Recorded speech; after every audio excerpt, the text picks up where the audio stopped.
Eric, Independent in White Marsh, Maryland. Go ahead. Yeah, I'm from right outside of Baltimore, in the big inner city, and I almost take offense to the young man who's defending not having an ID to be able to vote, because the examples you named African Americans, and as an African American, I take offense to you saying that.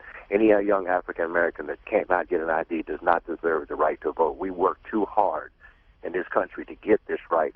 Everyone should take advantage of it and play by the rules. If they were giving away a check and you needed to have an ID to cash that check, everybody will be running and they would have their IDs in hand. Please stop using us, African Americans, or any minority as an excuse to further this cause you have, because it's really hurting us. You're calling us ignorant. You're calling us invalid. If you're talking about a small minority that they can do exceptions for, then only speak of those exceptions and stop using everybody else. It's appalling, okay? All right, Go ahead. I know this is directed at John, but let me actually say, look, somebody else who agrees with what the caller just said is Senator Harold Metz. Senator Harold Metz is African-American Democrat, state senator in Rhode Island. He was the chief sponsor of the Rhode Island photo ID that law just passed.